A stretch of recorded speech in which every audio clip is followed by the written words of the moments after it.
Hello, my name is Philip Totaro. I'm the founder and CEO of market research firm IntelStor. Welcome to your weekly dose of truth to power.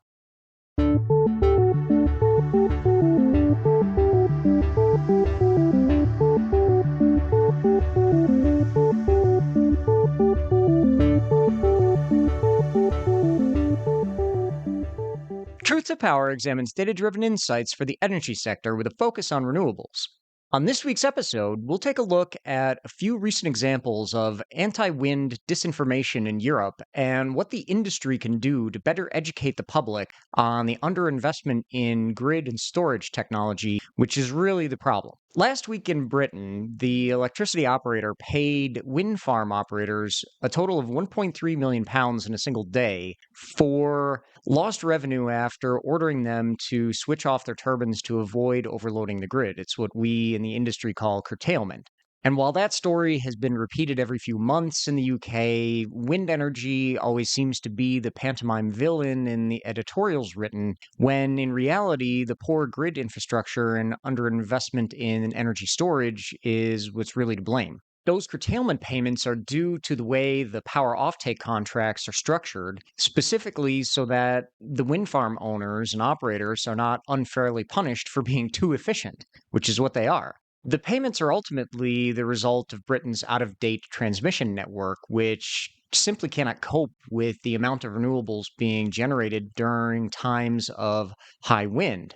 It means that they can't operate the wind farms at full capacity because the grid doesn't have the capacity to offtake and move the power around safely to where it needs to go, industrial areas like Birmingham, Manchester, and London. So, the main reason for these curtailment payments to wind energy is a failure to build out the country's electricity grid fast enough.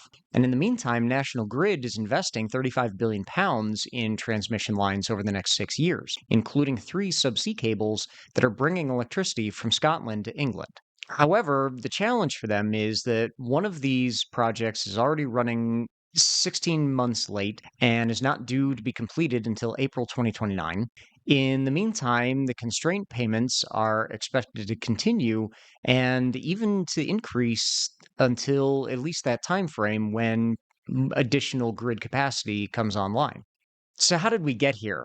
Well, before 2010, the UK had a policy of what they call invest and connect, meaning that developers of power generation facilities had to wait until the energy networks were reinforced or expanded so that they could effectively and safely connect. And while that sounds sensible to a lot of people, that was a bad policy, frankly, because it forced delays on the developers of the power generation plants that caused some projects to become economically unviable if they couldn't lock in a lower interest rate on their cost of finance. Ed Miliband, who was the energy secretary at the time, moved the country back in 2010 towards a system of what they call connect and manage, meaning that the wind farms could connect even if there wasn't enough capacity, but they would have to be curtailed from time to time, and these constraint payments would be enacted and the cost would be spread out over all the ratepayers.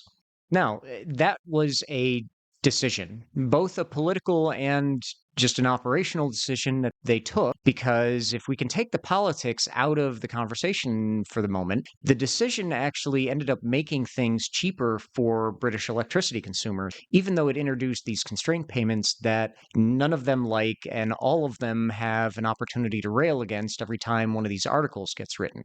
I can appreciate that it's certainly frustrating to see power being wasted, and unfortunately, politicians have also turned this into a wedge issue with voters, putting the blame on wind energy, when in reality, wind is operating efficiently. According to IntelStor's own analysis, the £1 billion in annual constraint payments that are made to wind energy power producers equates to approximately £34 per household for the average number of ratepayers throughout the UK. The wind farms that have been installed in the UK have largely displaced coal power plants, which would cost upwards of £15 to £18 per megawatt hour to operate if any of them were really still in major operation today.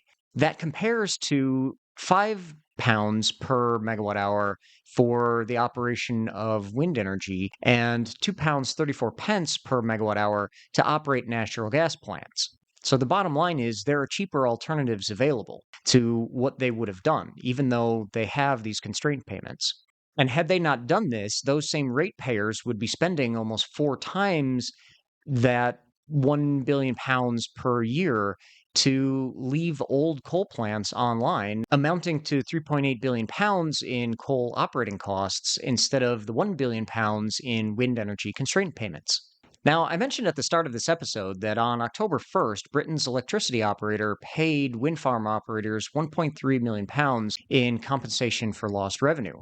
The other problem here is that on top of that, the grid operator was also forced to pay £4.9 million to buy energy from abroad and switch on expensive gas peaker plants in order to meet demand in places like London.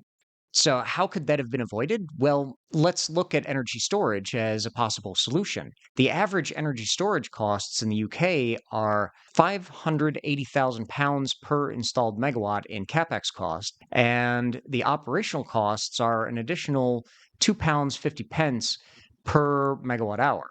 Therefore, give or take about 6,000 megawatt hours of storage would have actually facilitated offtake of almost 100% of the wind power that ended up being curtailed on October 1st. That would have eliminated the £1.3 million in constraint payments and negated the need for insourcing the £4.9 million of energy from abroad or using the gas peaker plants at all.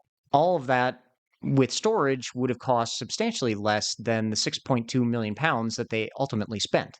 Now, it's certainly my contention that the country is better off with wind, despite these constraint payments that, again, we appreciate in the industry that they're a pain in the backside. But if ratepayers want to eliminate those payments, they need to lean on politicians and the utilities to install more energy storage, which will reduce that wasted wind down to almost zero. That's the best stopgap measure that can be quickly put in place until the grid improvements come online towards the end of the decade. Now, in another unfortunate publication late last week, the University of the Hesperides in Spain released a report saying that renewable energy penetration has failed to reduce the price of electricity for households in the country. It was 72% more expensive at the end of 2024 than electricity was back in 2007, which is technically accurate. However, they neglected to mention the fact that with all the renewable capacity additions, the price of electricity was actually reduced below the 2007 levels as of 2021. The reason for the price spike in 2022 was due to the Russian Federation's illegal invasion of the Ukraine, which resulted in a merchant market price explosion driven by the constraints in natural gas supplies. So, renewable energy will remain the energy sector's best weapon against rising costs globally. If we get the politically influenced anti wind disinformation campaigns out of the public's consciousness, or at least provide enough information so that people can fight back with facts, the world will thrive with abundant and cheap electricity. Thank you for joining me this week. I'm Philip Totaro, and this has been your weekly dose of truth to power. Follow us on IntelStor's YouTube channel as well as your favorite audio platforms, and visit www.intelstore.com to join more than 200,000 subscribers to our renewable energy data solutions. A full analysis of the renewable energy markets in the United Kingdom or Spain is available to subscribers. And this is your last chance to register for the upcoming Wind Summit event in Houston, Texas. Visit www.windsummit.org and join hundreds of your industry colleagues from companies such as NextEra, EDPR, EDF, Pattern Energy, Clearway, Apex Clean Energy, and more. We hope to see you there.